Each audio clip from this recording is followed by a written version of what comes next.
Hello, everyone, and welcome to the Doc Huddle, your gateway to an in-depth connection between sports medicine and the latest events in sports, fantasy, and betting. Today's show is brought to you by the Health and Wellness Depot. Unlock the power of well-being.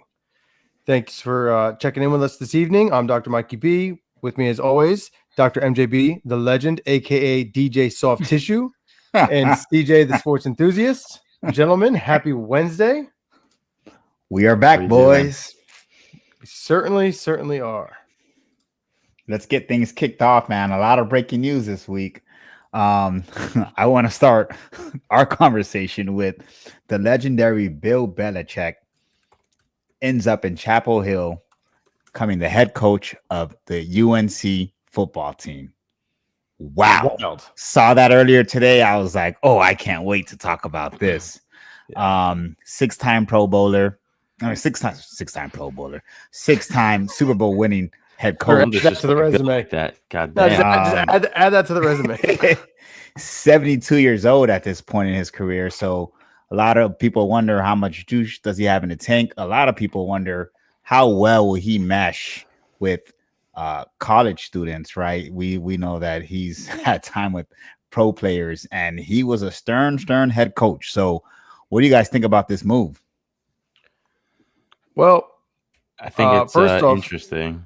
yes. Go ahead, I agree. It's interesting. I think I know that they mentioned this in like little talkings over the last few weeks, and he mentioned like if you were to do it, and he explained why he thinks he would be successful doing it on the Pat McAfee show, which I'll get into in a second. After hearing him talk about it, I'm like, this could work, but I didn't think he was actually going to do it. Yeah, I didn't think he was going to do it. And I thought it was just like kind of smoke to like, I don't want to say push other teams or other schools, but I didn't think he was actually going to take it.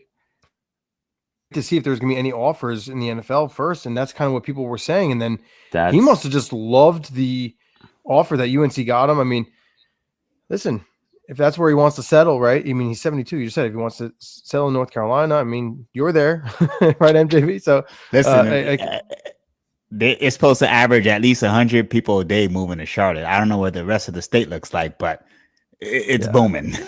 right, exactly. And I know many people that love it down there. So, that could play a role. But he had mentioned, which I thought was interesting, that the college football platform is now very similar to the NFL and free agency. Like they have the NIL and they have the transfer portal. So he said on the Pat McAfee show that he believes that he has a lot of connections at the NFL level where kids coming from high school, he can develop them and give them more looks 100%. to these NFL scouts, which I think it's already assumed, right? Yeah. He's going to be recruiting much better players to bring into the school. Who wouldn't want a better chance at development before going to the NFL? And that's what you get in Bill Belichick. And the initial reporting is that he's got a 3-year deal for $30 million. So I don't think it's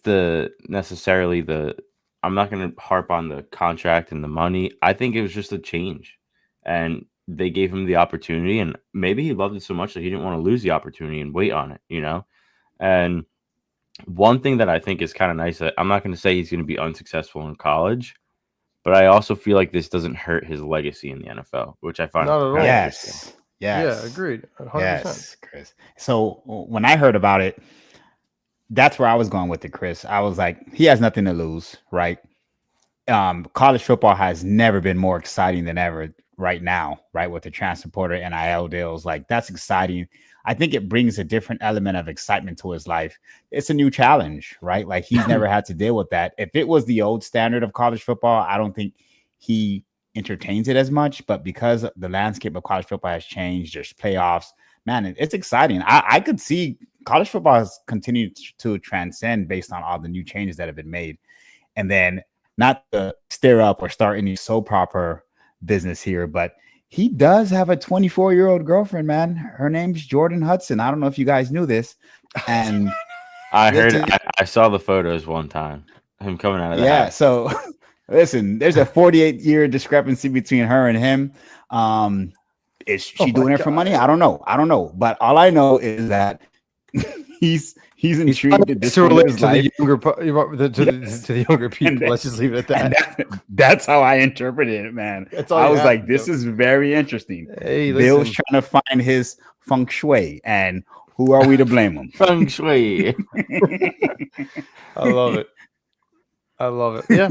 No, well, I'm very excited to see what is to come of this, and we can leave it at Yeah. that. I think that it's going to be. I think it's going to be fun to watch. Yeah, for sure. Well, since we are talking about college football, let's segue into the college football playoff bracket. Regular season kind of wrapped up. We had some championship games played this past weekend. So now college football bracket is set. I'm curious to get you guys' thoughts. I'll have you lead it on, Chris. You know, that kind of sticks out to you. I know for me personally, I thought Ohio State got gypped because if you look there, they would have to start off their first round playing Tennessee. If they win that game, they have to play Oregon, dude. And if they somehow get past Oregon, if we imagine that Texas makes it to the semifinals, they have to play Texas before you even get into the championship game. That's absurd. That's absurd. When you put it like that and you look at it like that, they definitely have the hardest route to the national championship. There's no question about that. Them or Tennessee.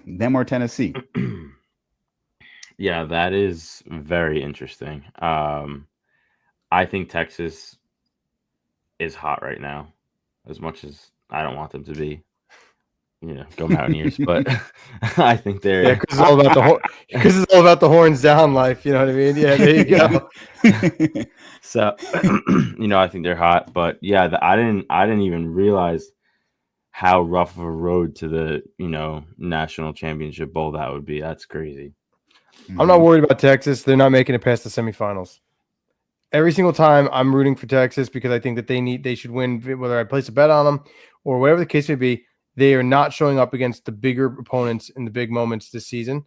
The way that they played against Georgia is a great example. I think that they can roll over Clemson. They'll beat Arizona State. They have the easiest path, in my eyes, to the semifinals. But then after that, I think they're gonna have trouble. Well, I'm shocked that Penn State. I feel like Penn State has it pretty easy path too, right? You start off with SMU. Yeah, they do. You win that game, Yeah. You play Boise State, and then now you finally run into some trouble if you potentially play Georgia. And if somehow Georgia gets upset, you're in a championship game, and you didn't have to play any of the powerhouse teams that we're thinking about when we mentioned Texas, Ohio State, and Oregon. I was like, man, I'm glad that we have the college football playoff, but clearly there's a lot of things that still need to be fixed because there's no way that even Oregon, right? Even Oregon has a bye, but they still have a tough road to get to the championship. It's not like how we see it in the NFL, right? Where they have the best teams have the easiest route. This is kind of mind blowing to me. Yeah, I agree. That I feel like that's a shoo-in for them to the semifinals, but this is another team where as soon as they have to play the bigger opponent, like I would listen, I'm taking the money line on Indiana, Notre Dame, and Georgia all against Penn State in that semifinals game if that were to occur. Any of those. Bold statement. Bold. Because they have a great defense.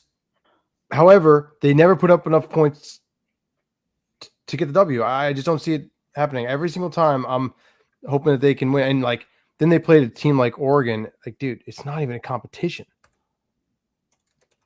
It's not even a competition. So you look at some of these other teams that you think might be able to play Oregon a little bit stronger. You know, I think that Notre Dame and Georgia both can play Oregon better than Penn State did in the Big Ten championship. So that's my honest opinion. I'll say one last thing. Don't be surprised if Clemson upsets Texas.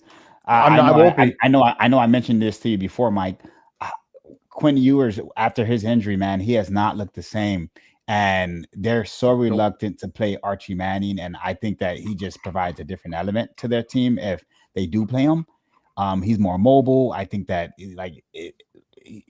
at times he can be more accurate. His decision-making would be better. I just don't know why the switch isn't happening. I guess their loyalty is towards Quinn Ewers because it's the senior year. But if I'm a head coach and I want to win now, I make the switch. But it's probably too late at this point. So I don't know. Listen, we talk about it all the time. I completely agree. I think that Quinn Ewers literally doesn't even look like half of what he was in the past, previous to his injury, and it's unfortunate, but that has definitely come at a cost of their success in those bigger games this season, in my eyes as well. And listen, Clemson's getting hot at the right time. You and I both know we wish that was UM in there. Should be, but it's not. So, and Dabo Swinney, highest paid coach in college football, finds ways to win in these big moments. So that's another money line where if you're feeling lucky, you want to take a risk. I'm for it. Yeah, for sure. All right, last portion of our breaking news, we have Juan Soto signing with the New York Mets. Mike, love it. I'm curious to get your opinion on that. I heard this is big news coming out of the Big Apple. It certainly is. It certainly is. 15 years, $765 million. Largest contract in professional sports history. Over $750 million. It's wild. But listen, they have the funds, and I have bias as I tend to root for the Mets more than any other team in baseball, as does Christopher. So I think that it's and we got Mets fans watching our show right now. Yes, let's go Mets, LGM. So very, very big. Thank you, Linda, for chiming in there.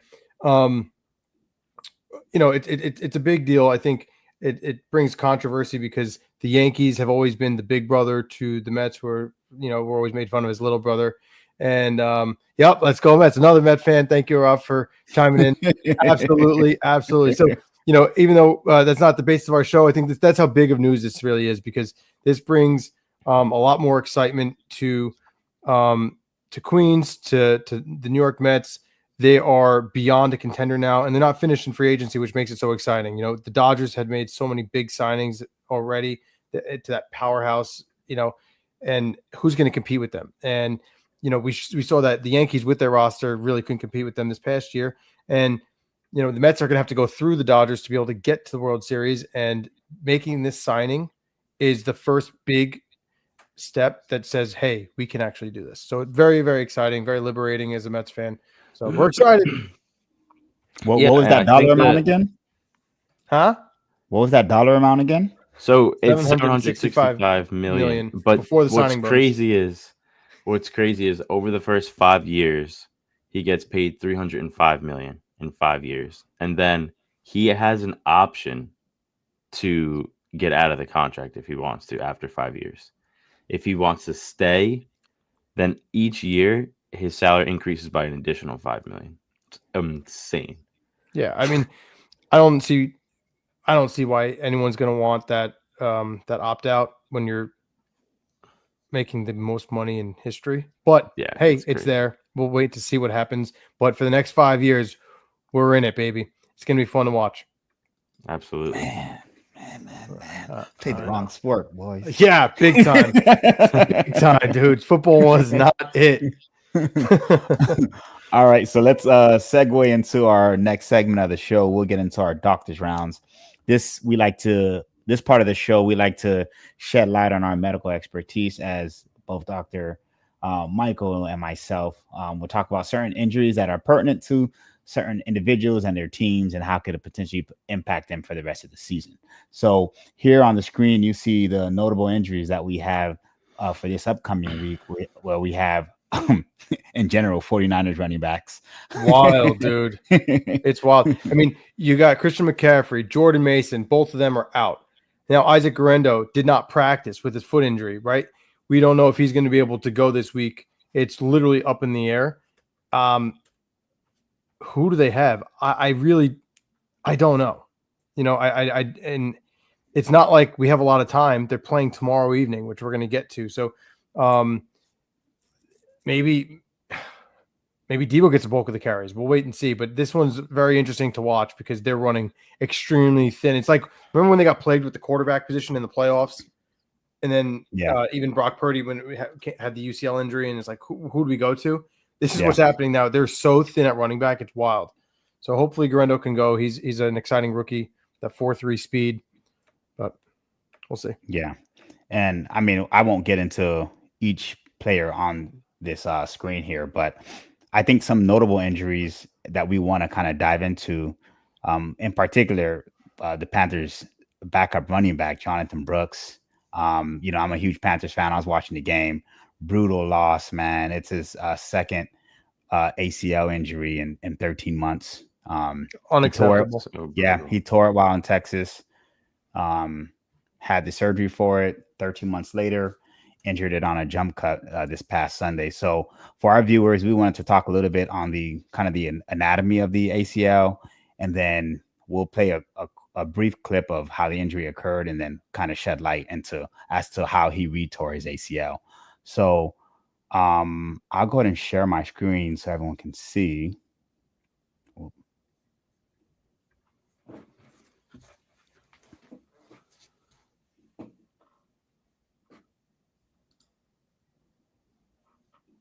All right, guys, can you guys see that? Yes, sir. Yeah, so Jonathan Brooks, running back from out of Texas, now plays for the Carolina Panthers. He tore his ACL, this ligament right here.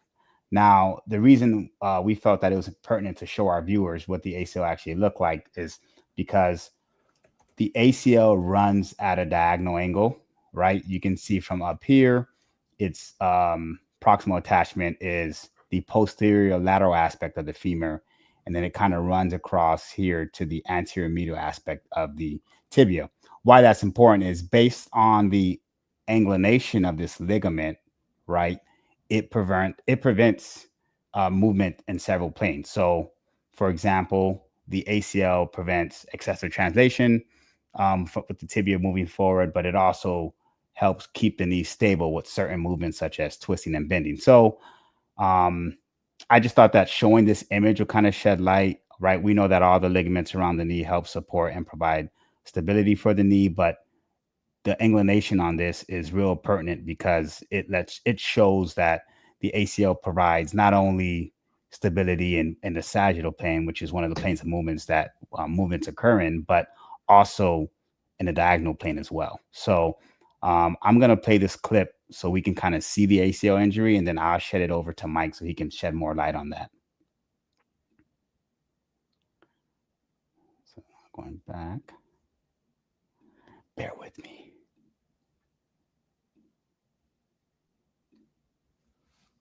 All right. Can you guys see my screen here? Yes, sir. All right. Yep, we can see it. So here's the injury from this past Sunday with Jonathan Brooks.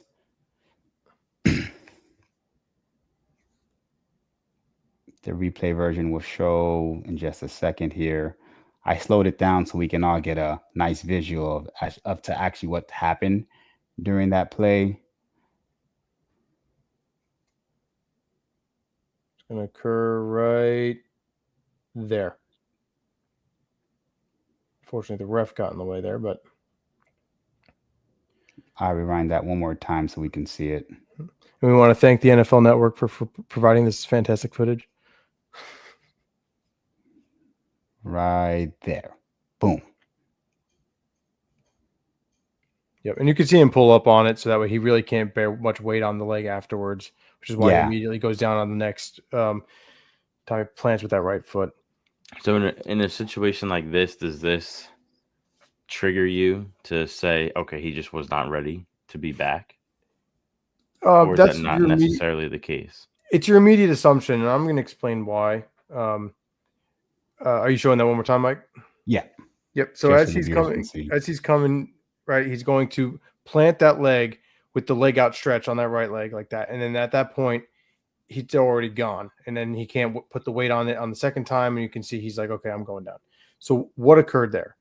And when we go to plant, right, and this image here, if you can see, it's demonstrating something called a Q angle. The Q angle is not the reason why I believe he retore. This is an anatomical thing, but these lines and the position of everything can demonstrate the concept of the way we absorb forces, which is kind of where I'm going with this. So if you see in this image right here on the left, you have the forces coming at an angle, And when the forces are coming at an angle, we're not going to distribute the load of all that force evenly throughout the hip, the knee, and the ankle, up and down. And so now there's going to be a force going in an opposite direction, a rotary force at the knee. And we know that the knee is a hinge joint, right? So it's going to bend. But the knee also rotates to some degree. It's not meant to rotate excessively. That's supposed to occur at your hip joint, right? Whereas the ball and socket is. So when I'm looking at an athlete that has a non-contact ACL injury, many times, it's not always, but the majority of the time, I believe that there's some level of their inability to absorb force on that leg before then pushing off again. So when he's landing on that right leg to then make that jump cut that Mike had mentioned, he needs to be able to absorb the load into his hip as well as his knee and ankle, and then be able to then push and propel back off the leg to change direction. If we look at the picture on the right side, you can see how there's a line kind of going definitively through the leg where there's less of an angle. So when he's making that cut, if he's able to move his center of mass, so imagine like where your belly button is in your pelvis, better over to that right leg to then be able to push off, you're going to distribute the load more evenly throughout the leg, and there's going to create less torque at your knee joint. So this occurs at the land to then propel. We need to be able to generate power through rotation. So as he's landing to then propel and push off that leg, if we can't generate that rotation at the hip that he needs, he's going to try to gain it elsewhere. And if he's already going to do it at an area that might be less stable, right? No matter what, if you have an ACL surgery, it's never as stable as it once was. It's stable enough to go back to everything you want to do, but there's still going to be some level of compromise there. That's one way that any tear can happen, not just a re-tear. So now if Jonathan Brooks is just a year out of surgery, was this ever addressed? We don't know. What was his quad like and ability to fire? We don't know. But there's multiple factors that go into this, that if his ability to generate enough force with his quad, his ability to absorb load through the quad and through his hips, and then be able to produce the force to what's called overcome, to then move efficiently, if that baseline level of motor pattern was not reestablished, I believe that leaves all of our athletes more predisposed to re-tear. So any guys that we have in the clinic, especially some of the football players that are getting ready to go into the draft. I actually just had a conversation with some of our guys earlier today. These are things that we're going to be screening for when we have our personal medical review day for all the athletes that are going to be trying to compete at the NFL Combine. If they're not able to absorb these loads properly and then propel back, and that it by lack of range of motion or whatever the issue might be, it predisposes them to a knee injury. It doesn't have to be an ACL, it could be a meniscus, could be both. But we know that there's some level of dysfunctional movement pattern that even at the highest level, when these guys are moving so well, they're more predisposed to this injury. So when I saw this, I immediately said to myself, there was something had to have not been addressed in my eyes, whether it was the quad, this, both. And Dr. Andrew, what are your thoughts on that?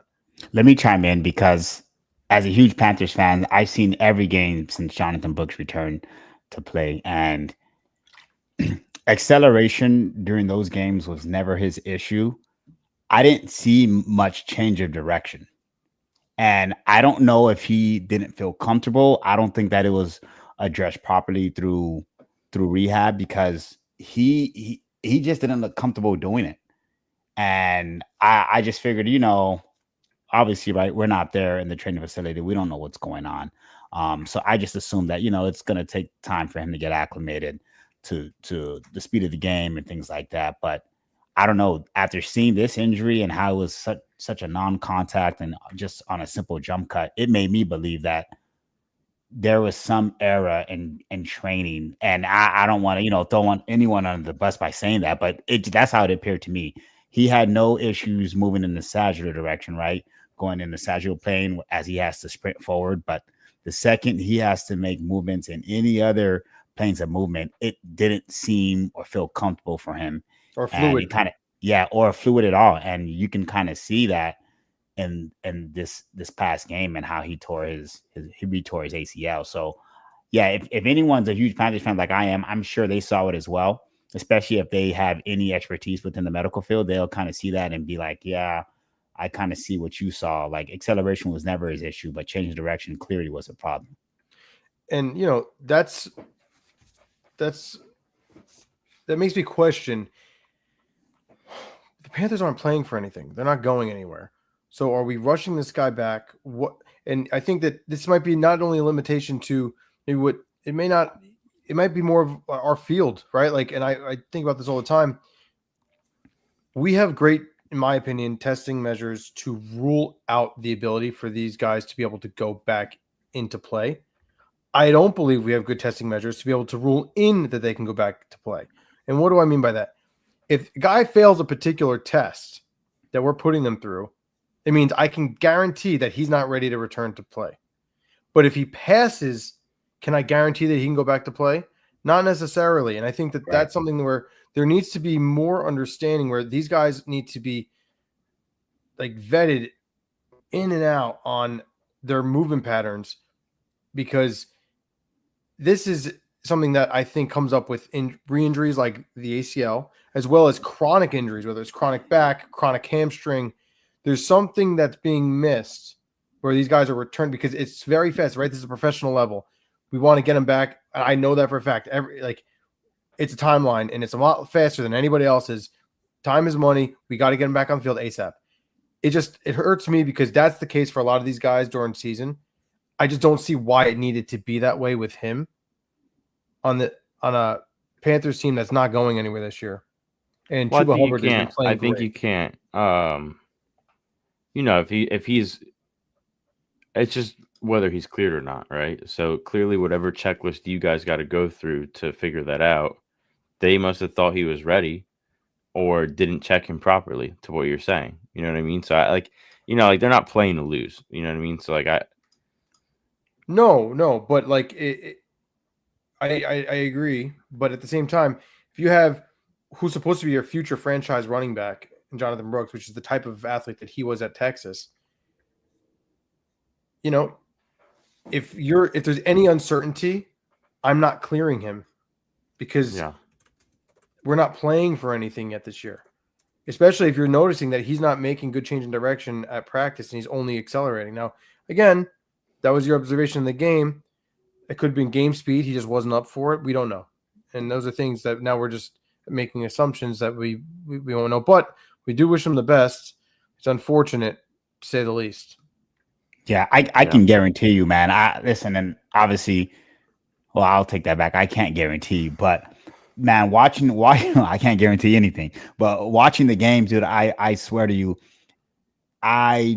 he did not look comfortable even attempting movements in other planes, but just sagittal, dude. And like I said, I couldn't understand the reasoning behind it. I don't know if comfort was a thing. I don't know if he didn't practice enough in those different positions. I don't know if at times he probably felt like it was unstable still, so didn't want to make the move. It could have been for whatever reason, but from the eye test, because you're right, I'm not directly working with him. I could tell that there was not a level of comfort, and I don't know what the reasoning may have been, but yeah, it just didn't seem right to me. And then when I saw that, I was like, man, that kind of ties into what I've seen the last couple of weeks.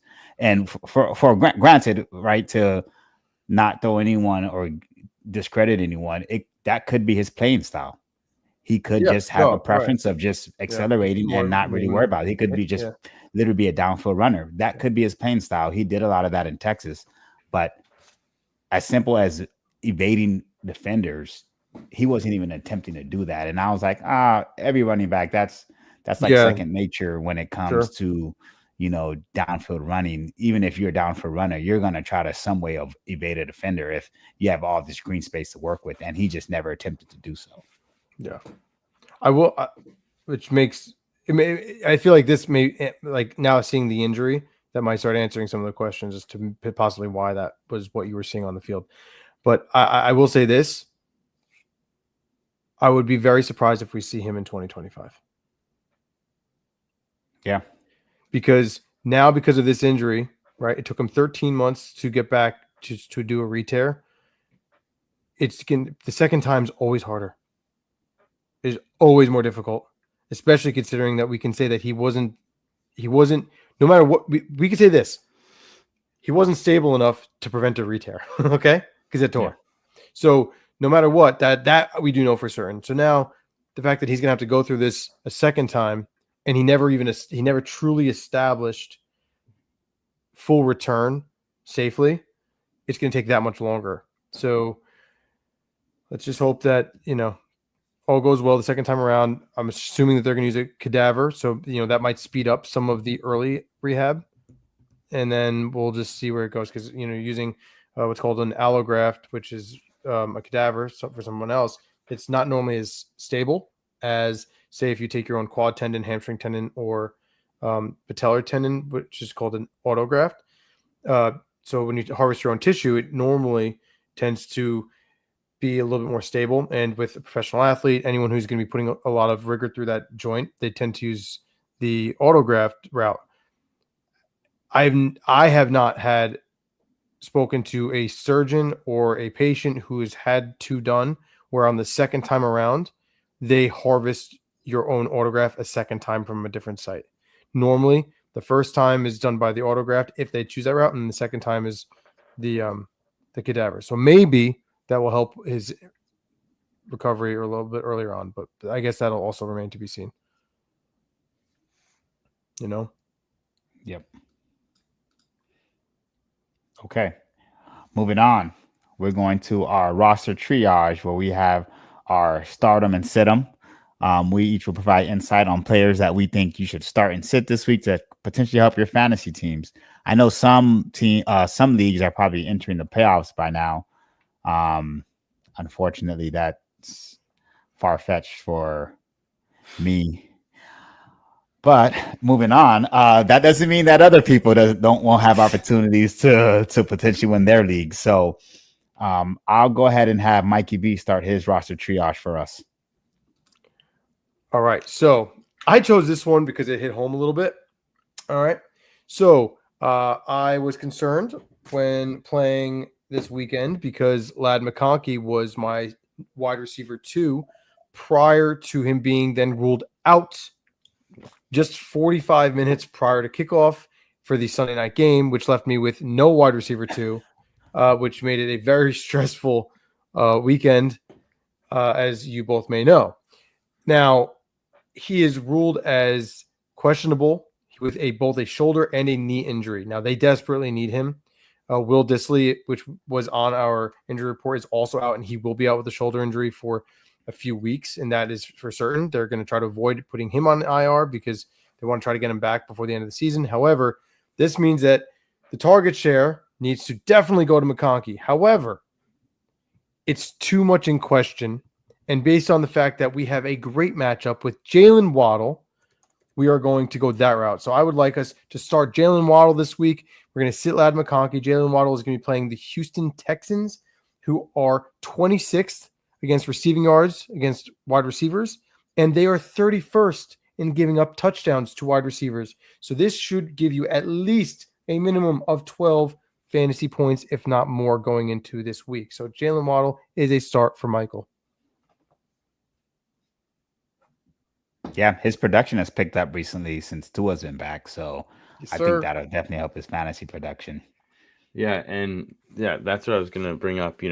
I believe Tua came back after week 11 and since then Jalen Waddle's stats have been skyrocketed. Against New England, he had 28 fantasy points. Green Bay, he still put up 11 over 10 points, and then last week he played the Jets and he put up 20 points. So he's been on the steady increase, and he's definitely a strong play, especially if you have the ability to play him in a flex. You could even argue wide receiver 2 depending on your roster. Yeah. And something that you mentioned there too, Chris, is every time any team that the Dolphins are playing that has a true number one shutdown corner, he's played well because the second option is not as strong and they're prioritizing taking Tyreek out the game. So there seems to be a trend there. Yeah, 100%. Yeah, there seems to be a trend there. 100%. Derek Seeling's going to be on Hill for sure. Oh, 1,000%. For sure. That's going to open up targets for sure. Yeah. So I'll jump into my roster triage here. I have Jaden Daniels. Okay, I know he started off hot, and I was like, man, this kid looks fantastic. And then he was brought down to earth. Right? We saw the real him for a little bit, and I was like, well, I don't know, but I think he starts to pick things back up. I think he had a solid week last week. I think that trend continues against New Orleans. I think New Orleans are giving up like the 5th most passing yards to opposing quarterbacks. So you can pencil Jaden Daniels as to being one of those QBs. Yeah, their stats are going to be skewed because they played the Giants last week, so they're going to come out looking a little better than they were. But if you have Jaden Daniels, this is a no-brainer. I mean, last week he's coming off of a bye week to play New Orleans, who's pretty much banged up. There, the offense is expected to be on the field a lot since Derek Carr decided to leap over the sky and just take himself out of the rest of the season for absolutely no reason. Also, part of our injury report there. Rough injury, fractured hand, Daniels and a concussion. The previous game he played was against Tennessee. He put up 3 touchdowns and 206 yards. Then the game before that, he put up 2 TDs and 275 passing yards. So, I mean, over 30 fantasy points in both games. He's just back on that steady rise of just going off, especially off of a bye week. He's going to go off. Yeah. And then I would sit CJ Stroud. Listen, the sophomore slump has been real for him. He's thrown, I think, 5 touchdowns in like the last 7 games. Like, he has not played well. And I think that trend kind of continues this week against Miami. So if you don't have Jaden Daniels starting because you were worrisome at one point, I'd go ahead and put him back in your lineup. And if you have CJ Stroud on your team, I think it's time to sit on mine. It's time. It's time. If you've been giving him all this grace for all these weeks, I think if you're making a strong push to the playoffs, he can't be the quarterback that you're trying to bank on to get you to the promised land. Especially against Miami, whose defense against the pass has been great this year. Yeah, one thing that I will say that is interesting, both Jaden Daniels and CJ Stroud are both coming off of a bye week. Pretty interesting. That is interesting. Yeah. I'd still take Jaden. But yes. I didn't say I wouldn't. Yeah. That's all right. Here comes the money. We're getting into our Docs Sky parlay. Let's see what you got for us, Mikey B. Let's see what if the viewers can win some money based off your parlay. So we got a good one. Once again, I've been into this Thursday night same game parlay. We got the most information going into the Thursday night game, so why not utilize it to make us some money? So, a couple of stats here for you. Kyren Williams anytime touchdown. This is going to hit, okay? Kyren has scored at least 1 touchdown in all but only 3 games all season. He's going up against the San Francisco 49ers, who are ranked 30th in the league against anytime touchdowns versus running backs. Secondly, Kyren Williams, again, is going to rush for 65-plus rushing yards. He's playing San Francisco, as mentioned, tomorrow night. And they are ranked 15th, so that's only middle of the pack against the rush. And Kyren has rushed for over 65 yards in all but only 3 games as well. One of those 3 games where he rushed for 62. So I'm not too worried. I think the 65 is a safe bet. This is less than what the over-under is, but enough where the payout's still worth your time. Flipping over to the San Francisco side of the ball, okay, we have George Kittle, 50-plus receiving. Kittle has been hot these last few weeks. He had 1 down week 2 weeks ago. Since then, he's been off the charts. He had 151 receiving yards just last week alone. Okay, coming into this week, he's playing the Rams, who are ranked 20th, okay, against receiving and tight ends. He has hit 50 receiving yards in all but the 3 games that he missed that he played. So I think we're seeing a very easy trend here. I'm feeling very confident. Lastly, Brock Purdy. I mean, this guy has thrown for over 225 yards all season, minus, again, 3 weeks that he played. And guys, I mean, LA's, you see how many high-scoring games the Rams have been in. I was just gonna say, the Rams are like just kind of like entering a shootout almost week to week. every week.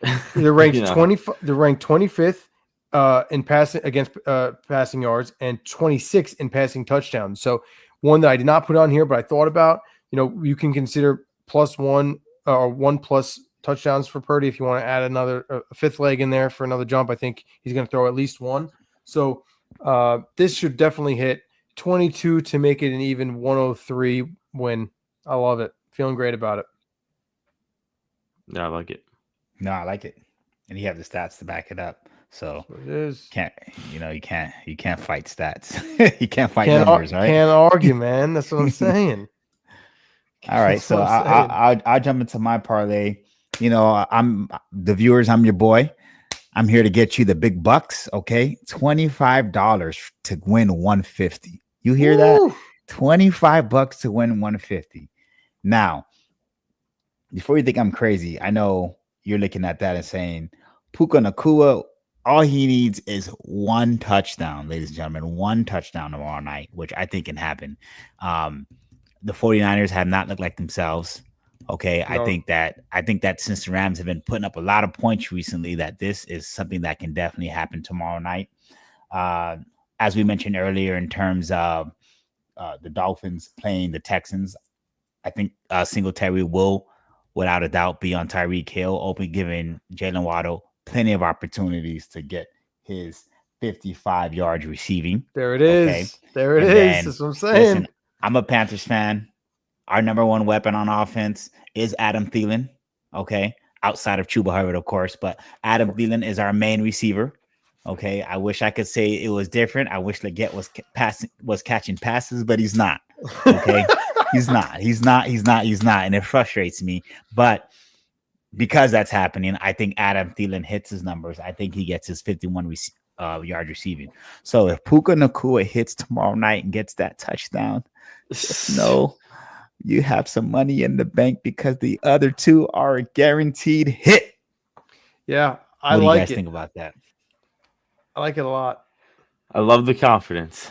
I'm gonna say I love the confidence. Listen, we talked about the Jalen Waddle stats when we were talking about a roster triage. I think that works out very well.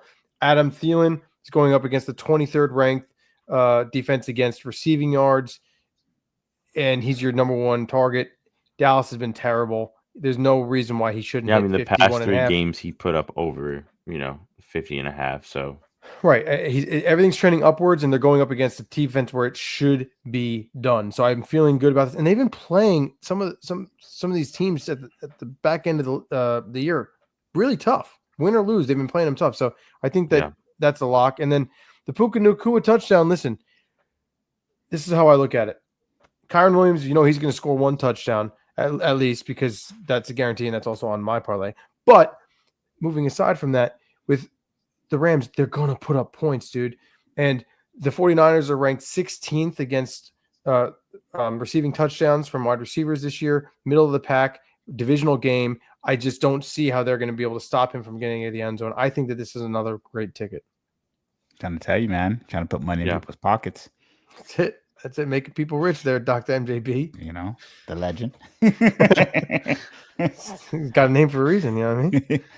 All right, so we're going to get into the last segment of our show where we have our 2-minute drill.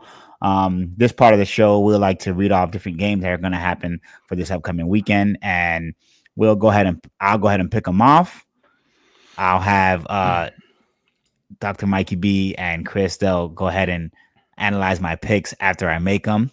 And we'll kind of see how the weekend goes. I'll be honest, guys. Last week was not one of my better weeks. As I'm watching the games, I'm like, dang, another one. Felt like DJ Khaled, another one. So this will not be the case, ladies and gentlemen. I will not let you down. So when you guys are ready, you can start the clock and we'll get things rolling.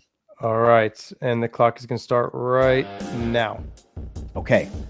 There is no way I'm picking Puka Nacua, and I'm not picking the Rams to win that game. So I'm taking the Rams tomorrow night, baby. Dallas at the Panthers. Listen, the Panthers have been playing well recently. I was waiting to see this one. But have been losing. I am taking my Carolina Panthers this Sunday. Okay. I love it. I love it. I'm glad you love it. There we go. I like it too. I'm rolling with the Chiefs over the Browns. Ooh. I'm going to take the Dolphins over the Texans. I'm for it. Oh, interesting enough. I'm gonna take the I'm gonna take the Jets over the Jags. Give me the Commanders over the Saints. Give me obviously the Ravens over the Giants, fellas. You sure about that? You sure? Give me the Bengals over the Titans. Oh man, I'm gonna go Cardinals at home over the Patriots. Let me have the Broncos over the Colts. Ooh, this is a good game. The Lions are rolling, baby, and I'm staying with them. Give me the Lions over the Bills, which that's gonna be an exciting game to watch. Such a great game. Holy Yeah. crap, that's a great game. Give me the Chargers over the Bucks. I'm so used to seeing the team logo. Ooh, that's a really good game. That is. Man, George 30 Pickens seconds. is what matters to me. If George Pickens plays, I think I would take the Steelers. If he doesn't, Yeah, give me the questionable Eagles. with a hamstring. Questionable Yeah. with a hamstring. So, people, you heard that. If he plays, give me the Steelers. If not, I'm taking the Eagles. And then the last game, I'll take Green Bay over Seattle. Tell me what you guys think. Well done with 11 seconds to spare, Mike. Well done.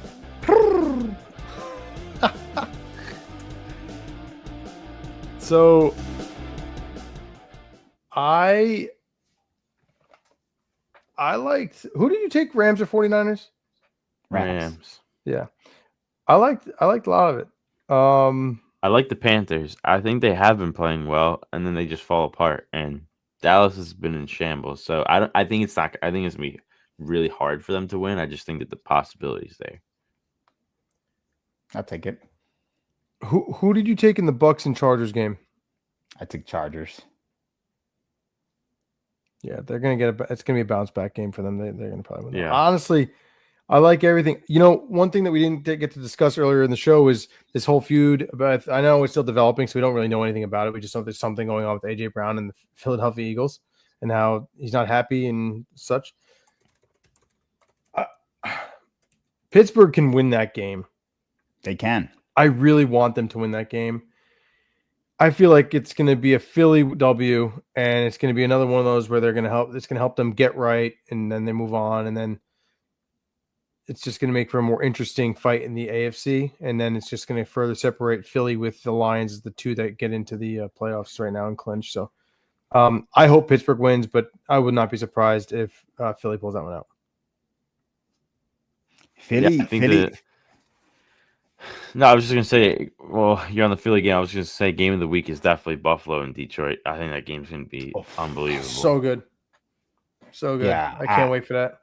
Lions have just been rolling. That's why I rolled with them. But man, I could see Bills winning that game too. Philly's pass offense just doesn't look good, and I don't think it's Jalen Hurts, dude. I was watching them play the Panthers. There's no vanilla with the play calling, man. It's all just like bland, and we don't have the best corners outside of JC Horn, but we were like deflecting passes and stuff. I was shocked watching some of it. I was like, what? Like our corners are doing that? Like it shocked me. So yeah, I mean, and I know you're gonna say, well, you're talking about Kellen Moore. I know it was coming, man. I'm trying to hold it in. I said this when they signed him last offseason. The Eagles are better than what they're showing, and their offense could be even better than what they are, despite the fact that they're playing so well with Saquon. The passing game is going to be just subpar. And why? Kellen Moore's offense is known for it. I don't even know what else to say. I said it already. I think that if a team finds a way to stop the run against the Eagles, you beat the Eagles. End of discussion. And did you know that Jalen Hurts has one of the highest pressure rates in the NFL? How is it that the man with a top 3 offensive line has one of the highest pressure rates in the NFL? That means that he's holding onto the ball way too long. And I'm sure part of that has to do with that offense. Part of that has to do with a Jalen Hurts issue. But if it just tells me that there's a way to stop the Philadelphia Eagles, and it comes with just stop the run. And there's been so many games where they've won by one score, and it's been at the very end of the game, and they just squeak it out, right? Similar to the Kansas City Chiefs, to be honest with you. Both of these teams are those teams that will make the playoffs, have a high seed, and don't be surprised if they don't make it past the first or second round. Yeah. Well, that is going to conclude our show for this evening. We want to thank everyone for joining us this Wednesday for the Doc's Huddle Show. For Dr. MJB, the legend, CJ, the sports enthusiast, I'm Dr. Mikey B. We'll see you next week. Take care.